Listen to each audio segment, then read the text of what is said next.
Welcome students. इस class में बेटा हम लोग पढ़ने वाले हैं फिर से ग्राफ्स के बारे में। बेसिकली लास्ट क्लास का कंटिन्यूएशन है। लास्ट क्लास में हम लोगों ने कुछ क्वेश्चंस लिए थे ग्राफ रिलेटेड, तो आज की क्लास में हम लोग फिर से क्वेश्चंस पढ़ने वाले हैं graph related. Let's take our next question. अब इस क्वेश्चन में आप देखें, अपने पास एक ग्राफ है जो वेलोसिटी और टाइम के बीच में बनाया गया है। अब ये ग्राफ कुछ इस तरह से दिख रहा है, वीटी ग्राफ है, बिल्कुल ऐसे दिख रहा है। अब यहाँ से यहाँ तक हमें टाइम दिया गया है t1, फिर यहाँ से यहाँ तक टाइम दिया गया है t2, फिर इस पॉइंट से लेके इस पॉइंट तक टाइम स्लॉट दिया गया है t3। ओके, और यहाँ हमें बोला गया है कि ये पॉइंट जो है this denote 60 kph, 60 kilometre per hour वाली वेलोसिटी है ना। और ये गिवन है क्वेश्चन में, गिवन दैट जो टाइम स्लॉट्स का रेशो है T1:T2:T3, दैट इज़ 1:8:1 है ना। हमसे पूछा है कैलकुलेट करें एवरेज स्पीड को, एवरेज स्पीड को। चलो मैं बता देता हूँ क्वेश्चन थोड़ा सा। बेसिकली क्या है कि एक ट्रेन है जिसने स्टार्ट किया है मोशन को, और T1 टाइम के लिए, T1 टाइम तक वो चल रही है और उसकी स्पीड बन रही है 60 किलोमीटर पर आवर। फिर आप देख सकते हो कुछ टाइम तक स्पीड कांस्टेंट रह रही है 60, और उसके बाद स्पीड घट रही है ना। यानी अगर हम इसको थोड़ा सा समझें, इस मोशन को एनालाइज करें, तो कुछ ऐसे है कि एक ट्रेन है जो यहाँ से बिल्कुल शुरू कर रही है अपनी मोशन को। मान लीजिए दिस इज़ अ ट्रेन जो शुरू कर रही है मोशन को, है ना। ये पॉइंट u=0 है, यानी इनिशियल वेलोसिटी इसकी 0 आप मान लो। उसके बाद चलते चलते चलते चलते इसकी कुछ एक्सेलरेशन है, एंड टाइम t1 के बाद, for after the time t1, इसकी वेलोसिटी बढ़ते बढ़ते अब 60 kph, 60 किलोमीटर पर आवर तक पहुंच गई है। उसके बाद इसकी कुछ टाइम तक, फॉर द टाइम t2, कुछ पर्टिकुलर टाइम t2 तक इसकी वेलोसिटी कांस्टेंट रह रही है, यही 60 kph ही रह रही है, चेंज नहीं हो रही है। Then after that its velocity decreases, and decrease होते होते फिर फाइनली वेलोसिटी 0 बन रही है ना। इधर देखें, इनिशियल में 0 वेलोसिटी थी और फाइनल पे वेलोसिटी फिर से 0 थी, है ना। यानी इस पॉइंट से इस पॉइंट तक, ए तक, है ना, 0 से ए तक टाइम t1 में speed is becoming, velocity is becoming 60, and फिर ए से बी तक इट इज़ रिमेनिंग 60, ये 60 ही रहती है। मीन्स इस टाइम इंटरवल में, t2 टाइम इंटरवल में एक्सेलरेशन 0 है। फिर in the time t3 interval its velocity again becomes 0। हमसे पूछा है कि ये जो टाइम इंटरवल्स का रेशो है ना, t1 t2 t3 का रेशो है 1:8:1। हमसे पूछा कि बताइए इस केस में आप average speed of the train, average speed of train कैसे कैलकुलेट करेंगे, ठीक है ना। I hope you got the question, now we need to do it. थोड़ा सा दिमाग लगाएं तो आपको समझ आ जाएगा बेटा कि average velocity is always equal to total displacement travelled, कितनी डिस्प्लेसमेंट टोटल ट्रैवल हुई है, ऑब्जेक्ट ने कितनी डिस्प्लेसमेंट टोटल ट्रैवल की है, travelled, upon total time taken, और इस ऑब्जेक्ट को कितना टाइम लगा है ये टोटल डिस्टेंस ट्रैवल करने में, है ना। Total displacement travelled upon total time taken, total displacement total time से डिवाइड करो। अब इस ग्राफ को गौर से देखें तो आपको एक चीज़ पता चल जाएगी, ये वेलोसिटी है, ये टाइम है। अब इस ग्राफ में गौर से देखें तो आपको ये चीज़ पता चल जाएगी कि वीटी ग्राफ के अंडर का जो एरिया होता है, जैसा हमने क्लास नोट लेक्चर में डिस्कस किया था कि वीटी टाइम ग्राफ का जो एरिया होता है वो बेसिकली हमें डिस्प्लेसमेंट के बारे में इंफॉर्मेशन देता है ना। अगर ये टाइम t1 दिया है, ये t2, ये t3, तो इस ग्राफ में जो भी एरिया है, what ever area is included in the graph, वो एरिया हमें इंफॉर्मेशन क्या देगा, वो एरिया हमें कैलकुलेशन क्या होगी उसकी, वो एरिया जो है उस एरिया से हमें पता चलेगा डिस्प्लेसमेंट, है ना। मैं आपको याद दिला दूं कि area under we T graph, I hope आपको याद होगा, area under we T graph gives बेटा डिस्प्लेसमेंट। वी टी ग्राफ में जो एरिया होता है उससे हमें डिस्प्लेसमेंट पता चलती है। चलें इस डिस्प्लेसमेंट को S1 लिखते हैं, इस वाले को S2, इस वाले को S3। मतलब ये जो पहला टाइम है ना, ट्रायंगल वाला एरिया जो है, इसको मैंने लिखा S1 डिस्प्लेसमेंट ना एरिया, ठीक। और ये जो रेक्टेंगुलर वाला एरिया, इसको S2 लिखा, और जो लास्ट पर ट्रायंगल वाला है उसको फिर से S3 कर दिया, ठीक। अब चलो एक एक करके मुझे बताएं। ये speed is 60, okay, this is given to us 60 kph। Okay मुझे बताइए S1 किसके बराबर आएगा। अब ट्रायंगल है तो area will be 1/2 of base, यहाँ T1 है, एंड हाइट की अगर बात करें दिस इज़ 60, दिस इज़ 0, तो दैट विल बी बेटा 60 माइनस 0, तो दिस इज़ 30 T1 है ना। अब इसी तरह से सेकंड S2 की बात करें तो सेकंड तो एक रेक्टेंगल है, इसका एरिया आएगा लेंथ, लेंथ विल बी यहाँ से यहाँ तक का जो है दिस इज़ T2, एंड यहाँ से यहाँ तक दैट इज़ 60, तो this will be simply 60 T2। And S3 बात करें तो फिर से एक ट्रायंगल है, 1/2 ऑफ बेस, बेस यहाँ से यहाँ तक का इंटरवल T3, एंड ऑल्टीट्यूड वही 60 minus 0, so that comes out to be not 60, that comes out to be 30, okay T3, okay great। अब ये डिस्प्लेसमेंट हमें पता चल गई है ना। मुझे एक चीज़ बताएं बेटा, रेशो क्या दिया है टाइम्स का, T1 is to T2 is to T3, वो दिया है 1 इज़ टू 8 इज़ टू 1, तो क्या मैं T1 को ऐसे लिख सकता हूँ, T1 देखो रेशो है 1 इज़ टू 8 इज़ टू 1, तो T1 का कितना पार्ट है, 1 पार्ट अमंग टोटल 8 और एक 9 और एक 10 इनटू टोटल टाइम T, तो ये आएगा T/10 है ना। T को मान लिया मैंने total time of the journey, तो टोटल टाइम में से T1 कितना है, 1/10 पार्ट ना। T2 कितना है, रेशोज आपको पता होने चाहिए, है 8/10 इंटू T, यानी दैट इज़ सिंपली 4/5T। हाँ, इस तरह से T3 मुझे बताएं ज़रा, क्विक हो जाए, और T3 बताएं मुझे 1/10 into T, that is T/10। So average speed या एवरेज वेलोसिटी अब बताओ, that is S1 plus S2 plus S3 total displacement upon total time T1 plus T2 plus T3। अब यहाँ देखो हम वेलोसिटी कैलकुलेट कर रहे हैं, अगर वेलोसिटी कैलकुलेट कर रहे हैं तो हमें डिस्प्लेसमेंट लेनी है, मतलब बिलो द एक्सिस वाले एरियाज नेगेटिव लेने, बट लकीली यहाँ बिलो द एक्सिस वाला एरिया कोई है नहीं, है ना। तो this will be 30T1 plus then 60 T2 and S3 का value 30T3 upon total that is T1 plus T2 plus T3, है ना।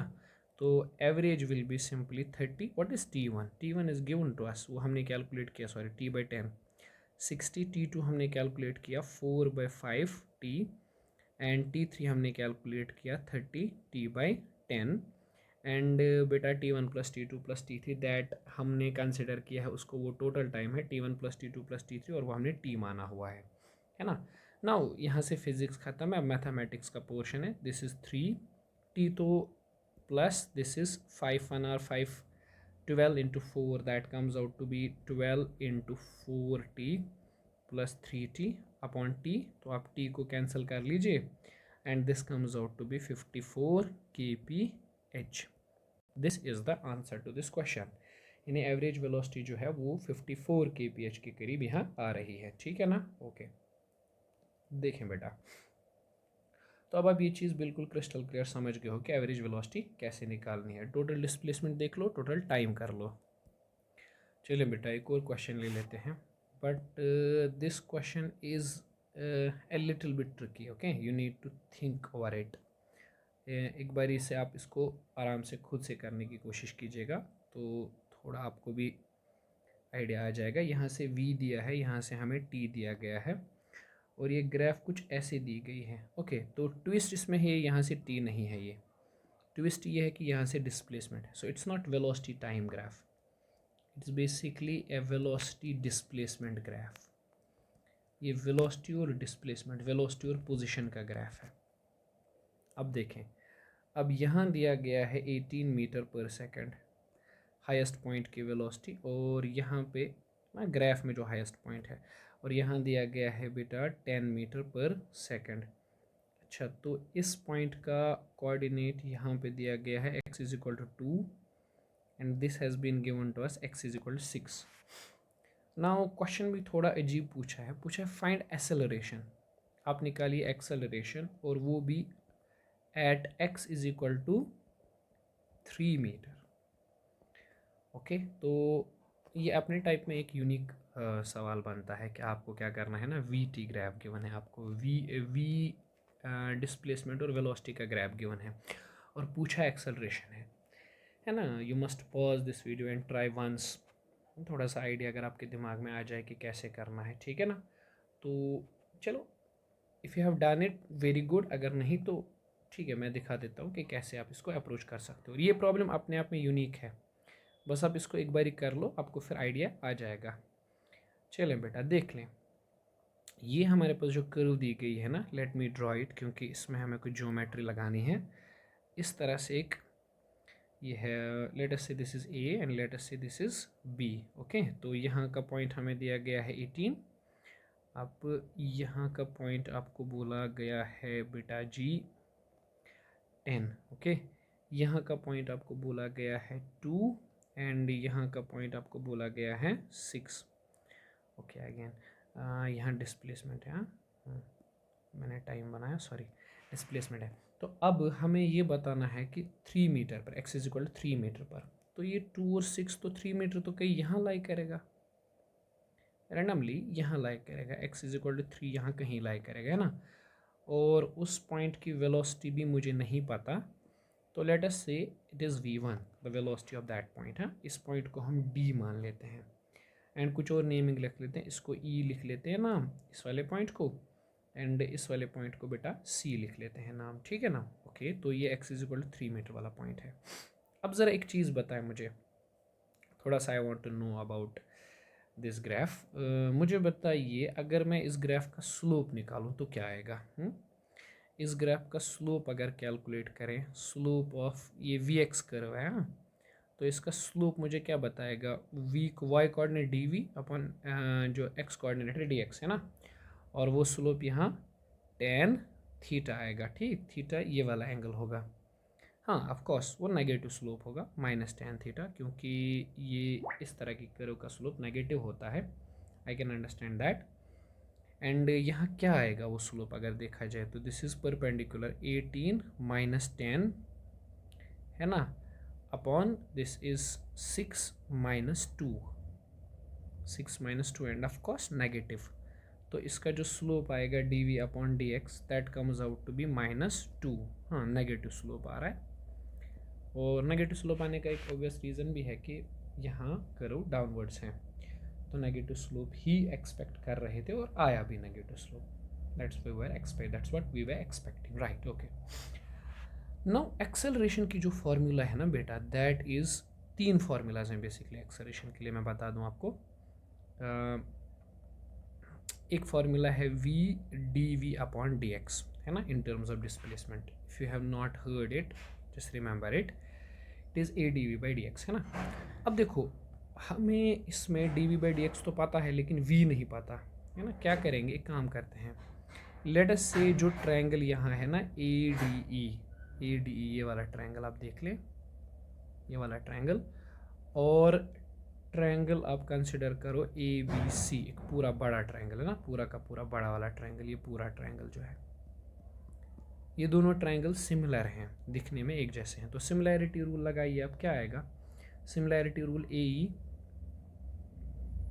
है ना, अपॉन पूरा ए सी, दैट इज इक्वल टू इसकी बेस ई डी डी इस ट्रायंगल की अपॉन बी सी, है ना। तो ए कितना आएगा? ये 18 है, ये v1 है, तो आपको नहीं लगता ये आएगा 18 माइनस v1? और ये वाला कितना आएगा? दिस विल बी, ये 3 है और ये 2 है, this will be 3 minus 2। Okay great, okay sorry,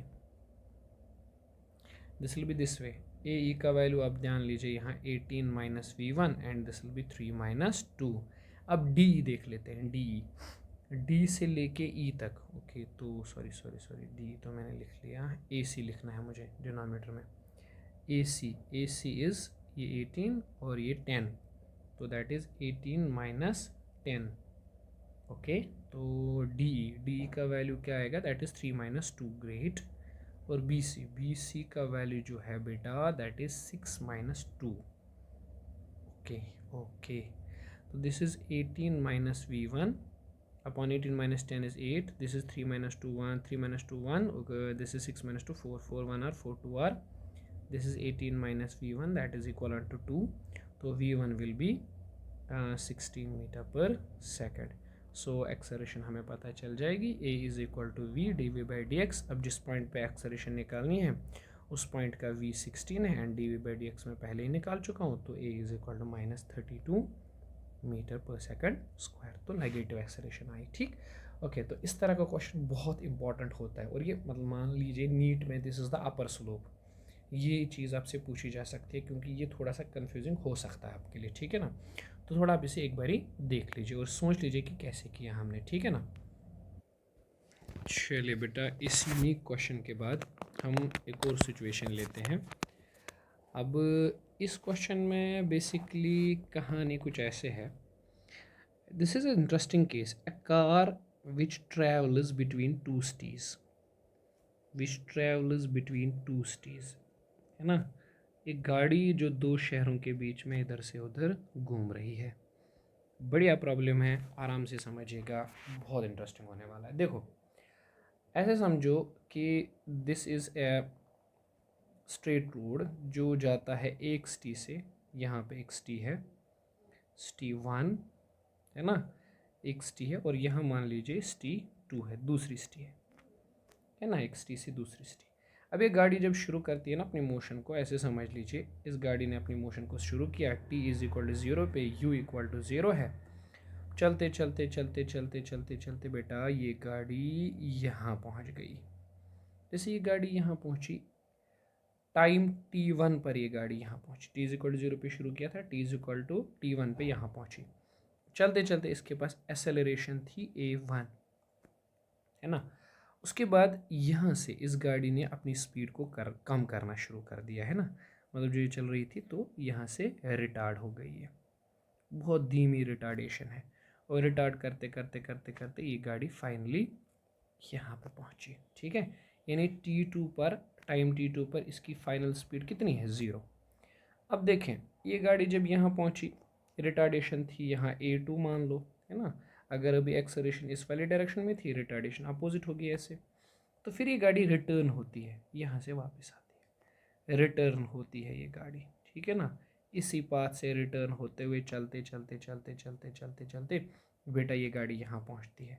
तब जब ये यहाँ पहुँचती है ना, तब कुछ टाइम हो चुका होता है, से फॉर एग्जांपल तब टाइम था t4, है ना। और फिर टाइम t4 से चलते चलते चलते चलते ये गाड़ी वापस से यहाँ पहुँच जाती है, और इसकी, मैं फाइनली नहीं कह रहा इसकी स्पीड 0 है ना, there may be some speed, I don't know that, whatever जो भी है, यहाँ पे वापस आते हुए देयर इज सम स्पीड, 0 तो नहीं है इधर, रिटर्न है। तो ये गाड़ी जो है दो पॉइंट्स के बीच में ट्रैवल कर रही है। अब हमसे पूछा है कि इसका जो है ना, इस पूरी गाड़ी का ड्रॉ, इस जर्नी का XT ग्राफ बनाइए, इस पूरी जर्नी का XT ग्राफ बनाना है आपको, ठीक है। ओके, तो चलिए कोशिश करते हैं, शुरू करते हैं। बेसिकली कहाँ से कहाँ चल रहा है, चलो बताएं मुझे। अगर हम बात करें t इज़ इक्वल टू 0 से लेके t is equal to t1 time तक, जब ये एक्सेलरेशन a1 से चल रहा था, मतलब इसकी स्पीड कंटिन्यूसली बढ़ रही थी, है ना, यानी वेलोसिटी जो है वो कंटिन्यूसली बढ़ रही थी। Okay great. तो मुझे बताइए बेटा डिस्टेंस कितनी कवर की होगी इसने। चलो मान लो यहाँ से यहाँ तक जो डिस्टेंस है दैट इज़ L1, तो डिस्टेंस L1 इसने कवर किया होगा, हाफ ऑफ इनिशियल वेलोसिटी तो 0 है, half of acceleration is a1 and time वहाँ तक लगा है t1, तो half of a1 t1 square, अरे है ना, if you remember those equations of motion. चलो एक बारी आपके लिए लिख लेते हैं, अगली बारी से आप समझ जाओगे, 1/2 ऑफ at स्क्वायर, है ना। तो L1 विल बी u, तो 0 है बेटा, और टाइम t1 लगा वहाँ तक जाने में, 1/2 ऑफ एक्सेलरेशन इज a1 और टाइम लगा t1 स्क्वायर, तो L1 distance is 1/2 of a1 t1 square. Okay great, ठीक है। तो वहाँ तक जो टाइम लगा, डिस्प्लेसमेंट जो हुई दैट इज़ L1। ओके, अब मुझे बताइए, तो दिस इज़, ये डिस्टेंस भी है वहाँ तक जाने का और डिस्प्लेसमेंट भी यही है, सेम है। चलें, अब t is equal to t1 से लेके t इक्वल टू t2 तक मुझे बताइए क्या हुआ। यहाँ पे हो रही है रिटार्डेशन, मतलब a2 is the retardation, velocity घट रही है बढ़ रही है, वेलोसिटी सर घट रही है। ओके, लेकिन पहले वाले केस में मुझे बताइए गाड़ी इस तरफ जा रही है ना, मीन्स वेलोसिटी पॉजिटिव है। अब इस वाले केस में दूसरे में सर यहाँ से t1 से t2 तक गाड़ी उसी डायरेक्शन में जा रही है, डायरेक्शन थोड़ी ना चेंज हुई है, लेकिन सर अब वेलोसिटी घट गई है ना। डायरेक्शन तो वही है, डायरेक्शन नहीं बदली है, लेकिन क्या हुआ है कि अब वेलोसिटी घट रही है। डायरेक्शन अब भी पॉजिटिव ही है, there is no issue, direction positive है अब भी, तो वेलोसिटी घट गई है। अच्छा बताइए डिस्प्लेसमेंट कितनी हुई यहाँ से यहाँ तक डिस्प्लेसमेंट L2। तो विल से सर इन दो पॉइंट्स के बीच में डिस्प्लेसमेंट है L2, दैट इज़ सर अगर हम कैलकुलेट करेंगे that is 1/2 of A2 into T2 minus T1 whole square, है ना, क्योंकि यहाँ से यहाँ तक जो टाइम लग रहा है दैट इज़ यहाँ पे T1 था, यहाँ पे T2 टाइम है, तो T2 minus T1 whole square is the time and acceleration is A2। Is that clear ना? ठीक, सिर्फ मैं इन दो पॉइंट्स के बीच में बोल रहा हूँ, T1 और T2 के बीच में। Right, what is the total distance, अभी तक कितनी डिस्टेंस कवर हुई टोटल में? तो विल से सर टोटल में जो डिस्टेंस ट्रैवल हुई दैट्स L1 प्लस L2, है ना, टोटल डिस्टेंस जो ट्रैवल हुई। तो will say that is sir half of A1 T1 square and plus that will be sir half of A2 T2 minus T1 whole square. तो ये अभी तक की टोटल डिस्टेंस है ना, और ये L1 प्लस L2 है, और ये डिस्प्लेसमेंट भी है, ये टोटल डिस्टेंस भी है, टोटल डिस्प्लेसमेंट भी है। क्यों? क्योंकि गाड़ी अभी सिर्फ फॉरवर्ड डायरेक्शन में ही चली है, अभी रिटर्न नहीं हुई है ना, तो displacements are positive right now. ठीक, ओके ग्रेट। अब उसके बाद क्या हो रहा है ज़रा मुझे बताइए, उसके बाद क्या हो रहा है? T is equal to T2 से लेके T इक्वल टू T4 तक, है ना, मैंने T3 नहीं लिया, भूल गया, बट ठीक है कोई बात नहीं, T2 से T4 तक वापस रिटर्न आते हुए। तो मुझे बताइए ना रिटर्न आते हुए क्या हुआ होगा? तो आप बोलेंगे सर रिटर्न आते हुए क्या हुआ होगा? T1 से T2 तक जो हुआ था उसी का उल्टा हुआ होगा। मतलब चलो इस स्टेटमेंट को ऐसे नहीं बोलते, थोड़ा मॉडिफाई करके बोलते हैं ऐसे, T2 से T4 के बीच में एक्सेलरेशन फिर बढ़ रही है मगर नेगेटिव डायरेक्शन में, है ना। तो आप बोलेंगे सर इस बार एक्सेलरेशन A2 जो है वो कांस्टेंट है, सॉरी वेलोसिटी फिर से बढ़ रही है, लेकिन सर इस बार वेलोसिटी नेगेटिव डायरेक्शन में बढ़ रही है, इंक्रीज तो हो रही है लेकिन नेगेटिव में। ओके ठीक, तो मुझे बताओ इन दोनों पॉइंट्स के बीच में डिस्प्लेसमेंट कितनी होगी? सर वही L2 अपना, और क्या, तो आपने तो भी तो निकाल चुके हैं आप, L2 होगा वो।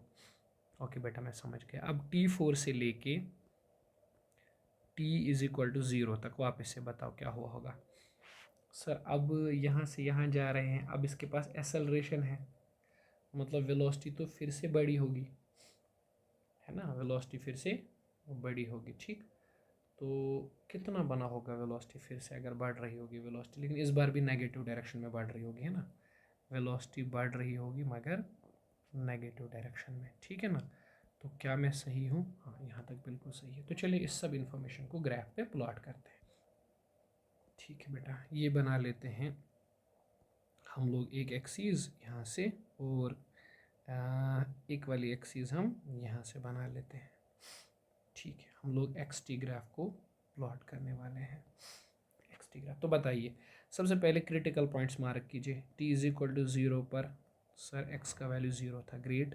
फिर sir T equal to T1 हुआ, तो डिस्प्लेसमेंट का जो वैल्यू है ना सर वो नियर अबाउट L1 बन गया। ठीक है बेटा, ये है वो पॉइंट जो जहाँ पर ये हुआ। फिर T is equal to T2 तक। हाँ चलो मैं यहाँ डिस्टेंस ले रहा हूँ, I am plotting distance time graph, distance not displacement, distance right now distance time graph plot कर रहा हूँ मैं।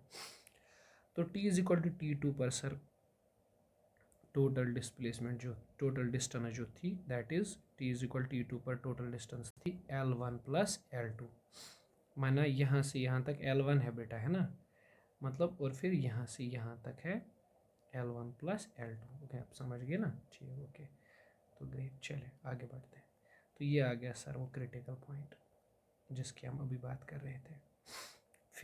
फिर sir T is equal to T3 तो लिया ही नहीं आपने, T4 लिया हुआ है। फिर उसके बाद T is equal to T4 पर ऑब्जेक्ट वापस से इस पॉइंट पर पहुंच जाता है, मतलब इसकी डिस्प्लेसमेंट फिर क्या हो जाती है, अब इसकी डिस्प्लेसमेंट ओरिजिन से L1 ही रहती है। अच्छा काम करते हैं, डिस्प्लेसमेंट को छोड़ दे, डिस्टेंस को छोड़ देते हैं, डिस्प्लेसमेंट बनाते हैं पहले, सॉरी बेटा, हाँ डिस्प्लेसमेंट बना लेते हैं पहले, ज़रा समझते हैं फिर से, सॉरी 0 से लेके T1 तक डिस्प्लेसमेंट इज L1। फिर T2 पॉइंट तक, T2 टाइम पर डिस्प्लेसमेंट इज़ यहाँ से यहाँ L1 और यहाँ से यहाँ L2, ओके ठीक। फिर T3 टाइम तक displacement is only L1 origin से, फिर T4 टाइम पर, ठीक है। फिर T4 टाइम पर डिस्प्लेसमेंट इज अगेन जीरो क्योंकि पार्टिकल वहीं पहुंच गया, ठीक है ओके। तो what about these, how to join these points, basically हम वही समझने को कोशिश कर रहे हैं, है ना, आप समझ के, ठीक है। ऐसे T4 टाइम पर डिस्प्लेसमेंट फिर से बन गई L1, सॉरी हाँ, T4 टाइम पर डिस्प्लेसमेंट फिर से बन गई L1, और लास्ट वाले टाइम पर T is equal to whatever T5 time, जो यहाँ पर रिटर्न वाला टाइम है, वहाँ पर फिर से बन गई डिस्प्लेसमेंट जीरो। तो कैसे ज्वाइन करेंगे ज़रा सोचिए। ज़ीरो से लेके T1 तक, देखिए ना, ज़ीरो से लेके T1 तक एक्सेलरेशन पॉजिटिव है, एक्सेलरेशन पॉजिटिव है और वेलोसिटी बढ़ रही है, पॉजिटिव एक्सेलरेशन वेलोसिटी बढ़ रही है। ग्राफ आप जानते हैं, समझ गए होंगे, आइडिया आ गया होगा, ऐसे करना है ना। फिर T इक्वल टू T1 से लेके T2 तक एक्सेलरेशन रिटार्डेशन है, मतलब स्लोप नेगेटिव है, वेलोसिटी घट रही है, स्लोप नेगेटिव वेलोसिटी घट रही है, स्लोप नेगेटिव नहीं, स्लोप पॉजिटिव, लेकिन वेलोसिटी घट रही है, ऐसे। फिर T इक्वल टू T3 से T2 से T4 तक, यहाँ एक्सेलरेशन कांस्टेंट है, वो तो पता ही है, वेलोसिटी बढ़ रही है बट इस बार नेगेटिव वाले डायरेक्शन में, वेलोसिटी बढ़ रही है इस बार नेगेटिव, वेलोसिटी बढ़ रही है इस बार नेगेटिव, तो ऐसे। फिर T इक्वल टू T4 तक, T4 से T0 के बीच में वेलोसिटी बढ़ रही है नेगेटिव, मतलब यही कर्व कंटिन्यू करेगी असल में यहाँ तक, ठीक है। मैंने थोड़ा उल्टा बना लिया, कर्व तो इसी तरह से कंटिन्यू करेगी, कर्व ऐसे ही चलते चलते यहाँ होंगे, तो ये पॉइंट यहाँ होगा लगभग, ठीक है ना। तो बन गया इसके लिए डिस्प्लेसमेंट टाइम ग्राफ, ठीक है। अब अगर इसी के करस्पॉन्डिंग में आप डिस्टेंस टाइम ग्राफ बनाते तो क्या आता, डिस्टेंस नॉट डिस्प्लेसमेंट, राइट, जैसा अभी हमने बनाने की कोशिश की थी। तो डिस्टेंस बनाते हैं, डिस्टेंस और यहाँ से टाइम, तो बताओ क्या बनेगा, शाबाश, डिस्टेंस टाइम ग्राफ। तो डिस्टेंस टाइम ग्राफ के लिए क्या करेंगे, critical points T is equal to zero पर डिस्प्लेसमेंट जीरो, डिस्टेंस जीरो, फिर T is equal to T1 पर डिस्टेंस ने कुछ वैल्यू अटेन किया, व्हाट वाज दैट L1, फिर T is equal to T2 पर डिस्टेंस का वैल्यू बन चुका था L1 प्लस L2, यहाँ तक तो सेम है जो अभी हमने किया, तो ये बन चुका था L1 प्लस L2। फिर T इक्वल टू T3 तक, ज़रा देखिए T इक्वल टू T4 पर, सॉरी, तो यहाँ से यहाँ हो चुका है L1, यहाँ से यहाँ हो चुका है L2, फिर आ गया यहाँ से यहाँ L2, तो डिस्प्लेसमेंट बन चुकी है, डिस्टेंस बन चुकी है L1 plus L2 plus L2, है ना, क्योंकि हम नेगेटिव नहीं लेंगे ना उस टाइम पे, ठीक। तो T इक्वल टू T3 पर बेटा जो टोटल डिस्प्लेसमेंट बनेगी that will B L1 plus L2 plus L2, okay great. फिर T इक्वल टू T4 पर, आप जानते हैं, वैसे समझदार हैं, समझ के होंगे, अगर आप थोड़ा सा भी सीरियस हैं अबाउट दिस, तो यहाँ से L1, यहाँ से L2, यहाँ से L2, फिर यहाँ से L1 वापस, तो ये बन चुका होगा इस पॉइंट तक, यहाँ ये पॉइंट होगा L1 plus L2 plus L2 plus L1, है ना, सारे पॉइंट्स मिला लें, तो ये हो गया ये पॉइंट। तो इस पॉइंट पर अब ग्राफ को ज्वाइन कैसे करना है, वो आप समझदार हैं, समझ गए कैसे करना है। एक्सेलरेशन पहले कंटिन्यूसली बढ़ रही है ना, एक्सेलरेशन 0 से T1 तक है, वेलोसिटी बढ़ रही है, फिर T1 से T2 तक वेलोसिटी फिर बढ़ रही है कंटिन्यूसली, फिर T2 से T3 तक वेलोसिटी घट रही है। अच्छा ओके ओके ओके, तो हम गलत बना रहे हैं, 0 से T1 तक एक्सेल वेलोसिटी बढ़ रही है, तो ऐसे, ठीक। फिर T1 से T2 तक वेलोसिटी घट रही है, तो ऐसे, है ना। फिर T2 से T3 तक वेलोसिटी फिर से बढ़ रही है, और T3 से T3 तो है नहीं, T4 T5 है, T4 T5, फिर वेलोसिटी तो बढ़ ही रही है, ठीक है। तो इस तरह से, है ना, तो ये करो, आपको समझ आ गई होगी ना बेटा, देख लो 0 से T1 तक वेलोसिटी बढ़ रही है, T1 से T2 तक वेलोसिटी जो है वो घट रही है, T3 से फिर T2 से जब वापस आती है ना कार, तो वेलोसिटी तो बढ़ ही रही है कंटिन्यू, है ना। देखो पहले केस में यहाँ से यहाँ तक वेलोसिटी बढ़ रही है, फिर यहाँ से यहाँ तक वेलोसिटी घट रही है, फिर उसके बाद वापस में तो वेलोसिटी कंटिन्यूसली बढ़ ही रही है नेगेटिव में, है ना। बट सिंस हम लोग डिस्टेंस को डिनोट कर रहे हैं, तो हम नेगेटिव वाली एक्सिस पे नहीं जाएंगे, है कि नहीं, आप समझ गए, ठीक है। तो ये आ गया डिस्टेंस टाइम ग्राफ इसका, ओके ठीक। तो ये है डिस्टेंस टाइम ग्राफ। अच्छा, अब अगर इसी क्वेश्चन में आपसे पूछे VT टाइम ग्राफ बनाओ, velocity time graph, I know ये थोड़ा सा हेक्टिक है, बट आप कर लोगे वेलोसिटी टाइम ग्राफ अगर आपसे कहेंगे इसी सिचुएशन में। बेटा ये प्रॉब्लम एक बहुत ही इंपॉर्टेंट प्रॉब्लम मानी जाती है, ठीक है, थोड़ा सा कॉम्प्लिकेटेड है बट आप कर लेना, ठीक है ना, आप थोड़ा सा ध्यान देना। देखो चलो शुरू करते हैं। t is equal to zero से लेके t is equal to t1 तक मुझे बताइए। शुरू में व्हाट वाज वेलोसिटी, जानते हैं at t is equal to zero पर इनिशियल वेलोसिटी ज़ीरो थी, है ना। फिर t इज़ इक्वल t1 पर क्या हुआ है, देखो एक्सेलरेशन कांस्टेंट है, a1 acceleration that is constant, और वेलोसिटी कंटिन्यूसली इंक्रीज कर रही है, बढ़ रही है कंटिन्यूसली, है ना।